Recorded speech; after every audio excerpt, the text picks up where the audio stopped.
Je déteste donner des exemples, même que ça me concerne moi, pour témoigner moi, ça implique si souvent quelqu'un qui n'est pas là pour parler, donc je dois parler dans le dos de quelqu'un.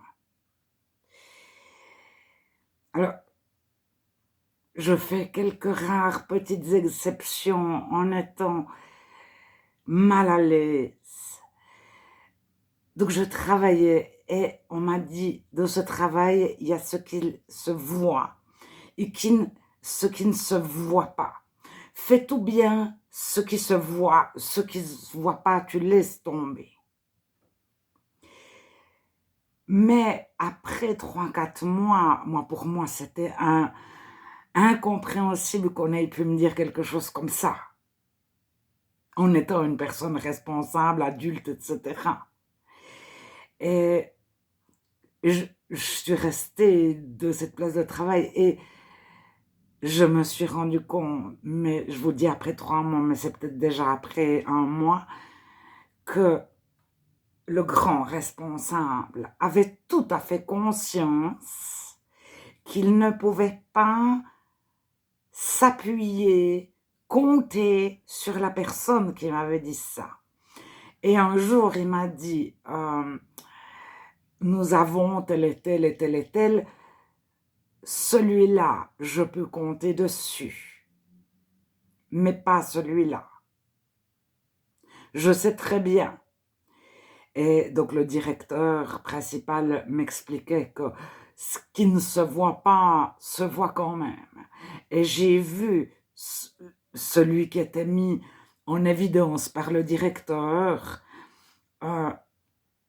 déplacer une machine qui ne se déplace pas, normalement, pour nettoyer sous la machine.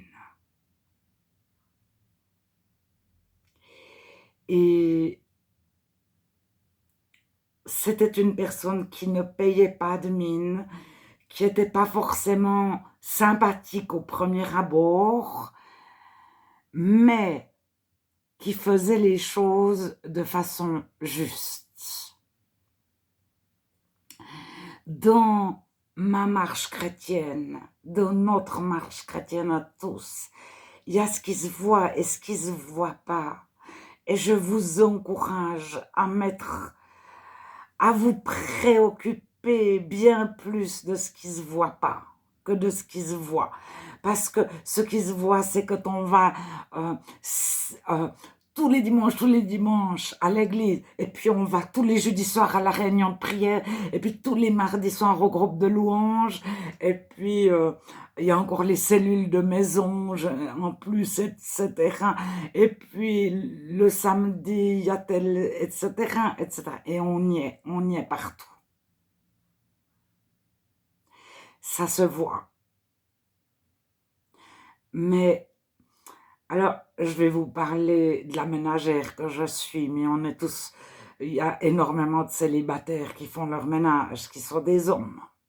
Et il y a énormément d'hommes qui ne sont pas célibataires, qui participent largement au ménage. Donc actuellement, tous les jeunes savent parfaitement de quoi je parle.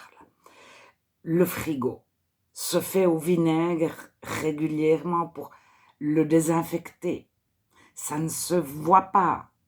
Mais tout le monde a réalisé un jour qu'en faisant son frigo au vinaigre, les légumes tiennent plus longtemps, ils pourrissent moins vite, il y a moins de pourriture de bactéries, etc. Donc, l'heure qu'on passe à laver notre frigo au vinaigre, on jette beaucoup moins de légumes, mais ça ne se voit pas.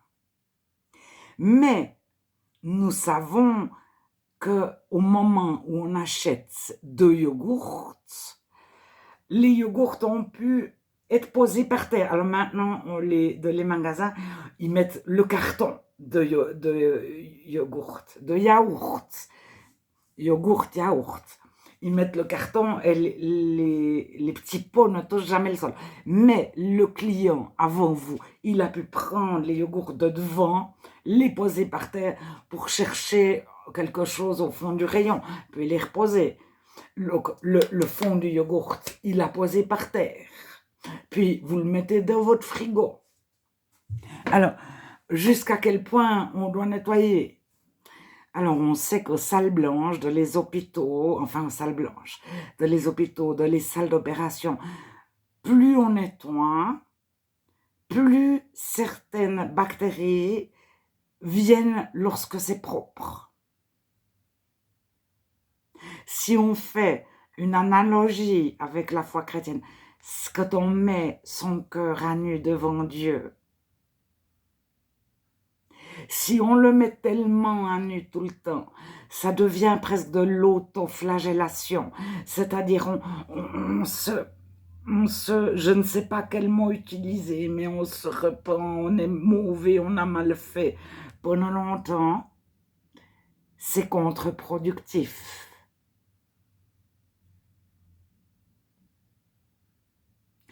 Comme de laver notre frigo, si on le rend salle blanche, il y aura plus de microbes. Mais on le voit dans un jardin. Si vous avez une belle terre retournée, sans rien du tout, les fleurs alentours qui s'envolent lorsqu'elles se fanent, elles vont venir sur votre beau jardin tout propre. Alors ça vient par en dessous des racines, mais ça vient par en dessus. Et si il est rempli d'herbe, l'herbe ne va pas laisser la fleur fanée qui s'envole se planter dans votre terre toute bien que vous avez préparée. Alors, une ménagère, elle jongle entre se dire, il y a ce qui se voit et ce qui ne se voit pas. Et elle sait à un moment donné, si tout ce qui ne se voit pas est dans l'intérieur des armoires, sous la machine à laver la lessive, etc. Le jour où elle est pressée, en une demi-heure, elle a aligné le désordre et puis passé l'aspirateur. Et tout est propre en une demi-heure. Mais si elle laisse traîner sous telle machine, à laver la lessive, à l'intérieur du frigo, etc., etc. Alors, quand on entre, ça peut paraître extraordinairement propre, les coussins alignés impeccablement sur le canapé. Mais c'est qu'une apparence.